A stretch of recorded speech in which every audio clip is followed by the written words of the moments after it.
நிச்சயமாக எங்கள் கழக நிர்வாகிகள் தொண்டர்கள் யாருடன் நம்ம கூட்டணி அமைக்க வேண்டும் என்பதை தெளிவாக சிந்தித்து அவங்களுடைய ஒப்பீனியன் போல் இங்கே கொடுத்துட்டாங்க ஆல்ரெடி.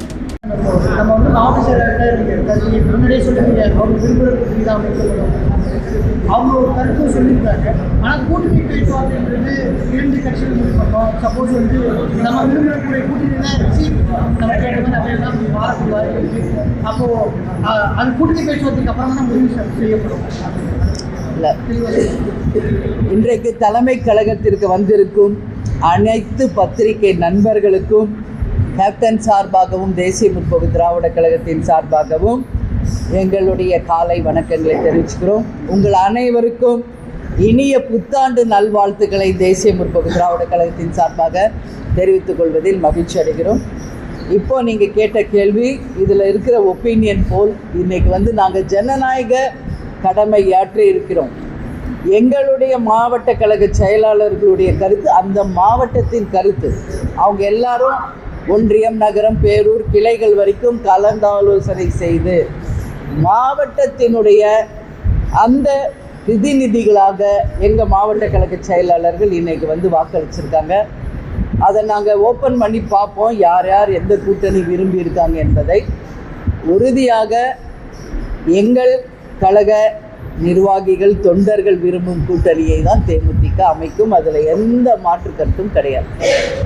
அதனால் நிச்சயமாக நல்ல கூட்டணி அமையும். நிச்சயம் மாபெரும் ஒரு வெற்றியை பெறுவோம் என்பதையும் இந்த நேரத்தில் சொல்லுவோம். அதான் ஜனவரி 9 மாநாடு உங்கள் எல்லாருக்கும் தெரியும்.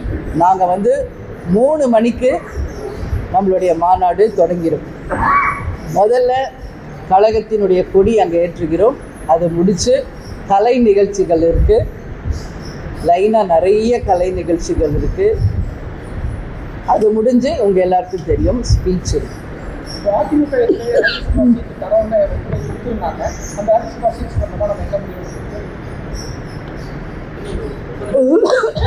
இல்லை, அது நான் என்ன சொல்கிறேன்னா, இப்போ நடக்க இருப்பது சட்டமன்ற தேர்தல். எங்களுடைய ஃபர்ஸ்ட் ப்ரியாரிட்டி சட்டமன்ற தேர்தல் தான். அது எங்கள் கழகம் விரும்புவோரோடது அந்த கூட்டணி அமையும். அது மட்டும் கிடையாது, இந்த சட்டமன்ற தேர்தலில் தேசிய முற்போக்கு திராவிட கழகம் நிச்சயமாக மகத்தான கூட்டணியை நாங்கள் அமைப்போம். ராஜ்யசபா சீட் என்பது ஆல்ரெடி பேசப்பட்டது, ஆல்ரெடி சொல்லப்பட்டது. அது ஒரு புறம் இருக்கட்டும். இப்போ நடக்க போவது சட்டமன்ற தேர்தல். ஸோ எங்களுடைய முழு கவனம் சட்டமன்ற தேர்தலை நோக்கி தான் இருக்கும். ஓய்வூதியம் அரசு ஜூலை மாதத்துக்கு இன்னொன்று ஊழியர்களோட சம்பளத்திலே 10% அதை வழங்குவோம் அப்படின்னு சொல்லி இதில் யார் பயனடைகிறாங்களோ அவங்கக்கிட்ட தான் நம்ம இந்த கருத்து கேட்கணும். ஏன்னா இந்த ஓய்வூதியம் என்பது இன்றைக்கி நேற்று இல்லை, இது ரொம்ப ஆண்டு காலமாக பேசப்பட்டு இப்போ தான் நேற்று தந்திருக்காங்க. அதுலேயும் நிறைய கண்டிஷன்ஸ் இருக்குது. அதுவும் ஜூன் மாதத்துக்கு அப்புறம் அவங்கக்கிட்ட 10% பிடிச்சி அதில் கொடுக்குறாங்க. அப்படிங்கிறதெல்லாம் எப்படி இது ரைட்டாக ராங்கா அப்படின்னு அதை பயனடைகிறாங்கல்ல அவங்க கருத்து தான் தேமுதிகவின் கருத்து. அவங்க இதை வரவேற்றால் நாங்களும் வரவேற்கணும். அவங்க இது சரியில்லை, இது ஒரு ஐவாஷ் அப்படின்னா அதுதான் எங்கள் கருத்து. அது மட்டும் கிடையாது, இன்றைக்கி நம்ம பார்த்துக்கிட்டு இருக்கோம் தொடர்ந்து செவிலியர்கள், இடைநிலை ஆசிரியர்கள், தூய்மை பணியாளர்கள் தொடர்ந்து ஆர்ப்பாட்டம் நடத்திக்கிட்டு இருக்காங்க. அவங்களுக்கும் நிச்சயம் நல்லது நடக்கணும்.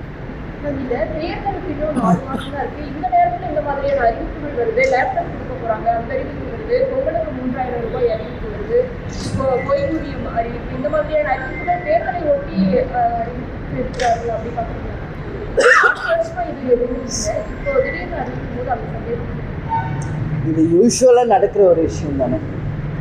இப்போது 5 வருஷம் அவங்க ஆட்சி பண்ணியிருக்காங்க. இப்போ தேர்தலுக்கு 3 மாதம்தான் இருக்குது.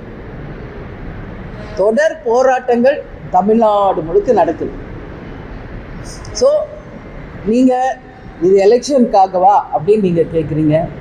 நிச்சயமாக இது எப்போவுமே எலெக்ஷன் ஒட்டி நிறைய அறிவிப்புகள் வரும். அது எந்த ஆட்சியில் இருந்தாலும் வரும். அந்த வகையில் இப்போ நடக்கின்ற தேர்தலுக்கான முன்னோட்டமாக இந்த திட்டங்கள் அறிவிக்கப்படுவதாக நாம் கருத வேண்டி உள்ளது. பொங்கலுக்கு 3000 ரூபாய் அப்படின்னு அறிவிச்சிருக்காங்க. நாங்கள் என்ன சொல்கிறோம், இது ஒட்டுமொத்த மக்களுக்கும் ரேஷன் கார்டு வைத்திருக்கும் அனைவருக்கும் சமமாக போய் அந்த நிதி சேரணும் என்பதில் தேமுதிகவுக்கு மாற்று கருத்து கிடையாது. மக்கள் இன்றைக்கி ஒரு விஷயத்தை எடுத்து போராடுறாங்கன்னா அதில் அவங்க எல்லாம் பாதிச்சிருக்காங்கன்றது அர்த்தம். எனவே நிச்சயம் தூய்மை பணியாளர்கள், செவிலியர்கள், இடைநிலை ஆசிரியர்கள் பல ஆண்டு காலமாக அவங்க அந்த போராட்டத்தை கையில் எடுத்திருக்காங்க. நிச்சயம் தமிழ்நாடு அரசு அதில் கவனம் செலுத்தி அவங்க குறைகளை தீர்க்கணும்னு சொல்லி நாங்கள் கேட்போம்.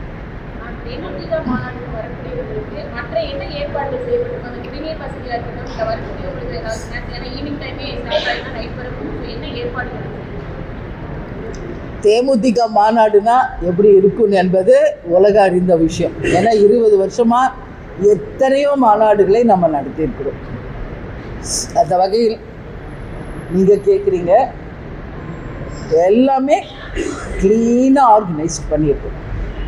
குடி தண்ணீர் லாரிகள், ஆம்புலன்ஸுகள், அது மட்டும் இல்லாமல் உணவுக்காகவே தனியாக ஒரு செக்ஷன், எல்லாமே ஃபயர் என்ஜின்ஸ், எல்லாமே பாதுகாப்பு விஷயமாகட்டும், தண்ணீராகட்டும், கழிப்பிட வசதிகளாகட்டும், உணவாகட்டும், ஈவினிங் டைம் நீங்கள் சொன்னீங்க எல்லா ஸ்நாக்ஸ், டீ, காஃபி முதல் கொண்டு எல்லாமே ஸ்டால் போட்டு பக்காவாக ஆர்கனைஸ் பண்ணியிருக்கோம்.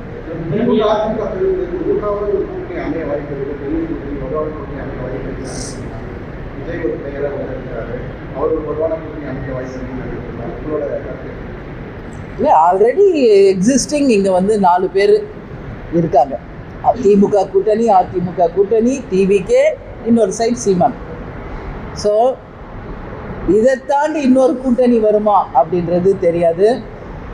நிச்சயமாக எங்கள் கழக நிர்வாகிகள், தொண்டர்கள் யாருடன் நம்ம கூட்டணி அமைக்க வேண்டும் என்பதை தெளிவாக சிந்தித்து அவங்களுடைய ஒப்பீனியன் போல் இங்கே கொடுத்துட்டாங்க ஆல்ரெடி.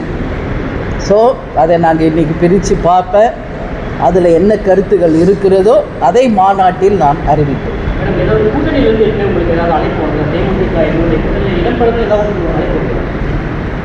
நான் ஏற்கனவே இதுக்கு பதில் சொல்லியிருக்கேன்.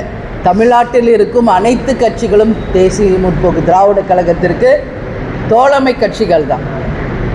கேப்டனுடைய குரு பூஜைக்கு கூட நீங்கள் பார்த்தீங்க, எல்லா கட்சி சார்பாக பங்கேற்றிருக்காங்க.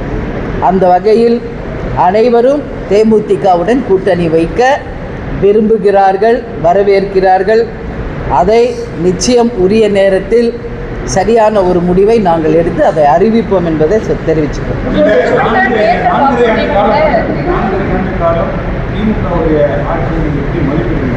இல்லை, இது ஏற்கனவே நான் நிறைய இடத்துல சொல்லியிருக்கேனே. அவங்க கொடுத்த வாக்குறுதிகளில் 50% நிறைவேற்றியிருக்காங்க, இன்னும் 50% பேலன்ஸ் இருக்குது என்பதை பல ப்ரெஸ் மீட்டில் நான் சொல்லியிருக்கேன். சட்டம் ஒழுங்கு கேள்விக்குறியாக இருக்குது. எல்லா இடத்துலையும் நம்ம சமீபமாக பார்க்குறோம், எல்லா இடங்களிலுமே கஞ்சா போதை விற்பனைகள், டாஸ்மாக், கள்ளச்சாராயம், சட்டம் ஒழுங்கு பிரச்சனைகள் எல்லாமே இருக்குது. இல்லைன்னு யாரும் மறுக்க முடியாது. தொடர் ஆர்ப்பாட்டங்களும் போராட்டங்களுமே இதற்கான சாட்சி. அதனால் ஏற்கனவே நான் சொன்ன பதில் தான் 50-50. நடந்தது 50%, இன்னும் நடக்க வேண்டியது 50%. 80% வாக்குறுதிகள் நிறைவேற்றியாச்சு அப்படின்னு சொல்லியிருக்காங்க அவங்க. திமுக அப்படி சொல்கிறாங்க. ஆனால் உண்மையில் சொல்ல வேண்டியது யார்? மக்கள். ஏன்னா இந்த ஆட்சி சொன்ன அத்தனை வாக்குறுதியை நிறைவேற்றிட்டாங்க. இந்த ஆட்சி சிறந்த ஆட்சியா இல்லையா என்பதை தீர்மானிப்பவர்கள் மக்கள் தான். அதனால தான் சொல்லியிருக்காங்க, மக்கள் தீர்ப்பு தான் மகேசன் தீர்ப்பு என்று. எனவே சொல்ல வேண்டியது மக்கள் தான், உடைய ஆளுங்கட்சி கிடையாது. இப்போ மாநாடு முடிந்த பிறகு பொங்கல் யாரும் எல்லாம் பிஸியாக இருப்பாங்க. தை பிறந்தால் வழி பிறக்கும். தை மாதம் பிறந்தவுடனே நிச்சயமாக அதற்கான பேச்சுவார்த்தைகள் எல்லா பக்கமும் தொடங்கும். எங்களுக்கு 4ஆம் கட்ட ஒரு சுற்றுப்பயணமும் இருக்குது. இதெல்லாம் முடிகிறதுக்குள்ளே கூட்டணியும் முடிவாகும். விருப்ப மனு ஒரு நல்ல நாளில் தலைமை அலுவலகம் நாங்கள் அறிவிக்க இருக்கிறோம். தமிழ்நாடு முழுவதும் யாரெல்லாம் தேர்தலில் போட்டியிட இருக்கிறார்களோ அவங்க வந்து விருப்ப மனுவையும் தர இருக்கிறார்கள் என்பதையும் இந்த நேரத்தில் உங்ககிட்ட சொல்கிறேன்.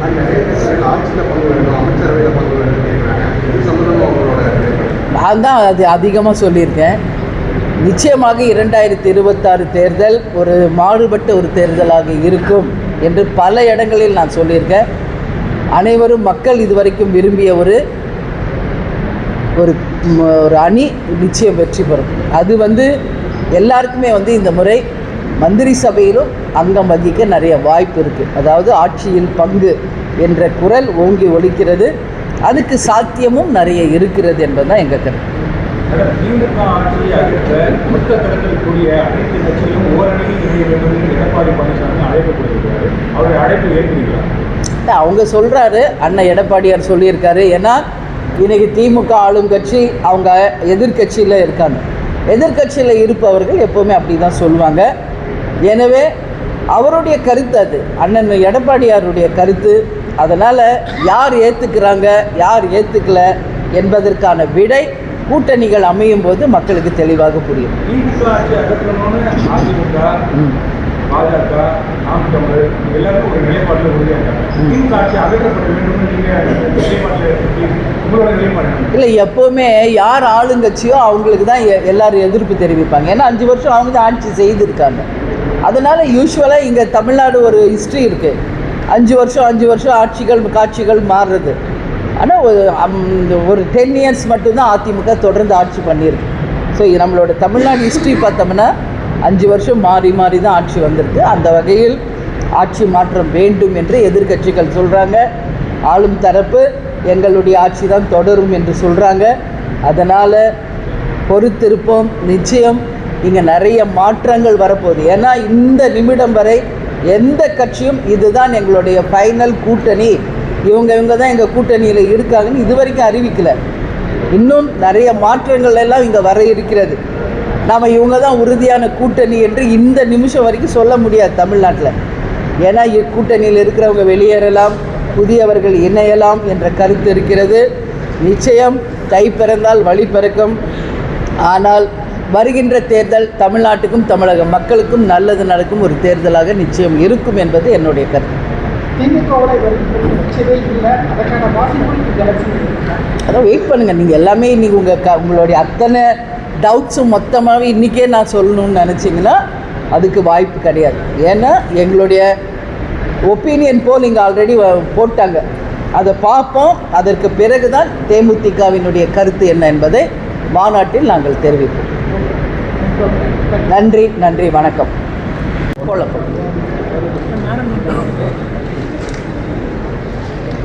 போடும்போது நீங்கள் போட்டு பாருங்க.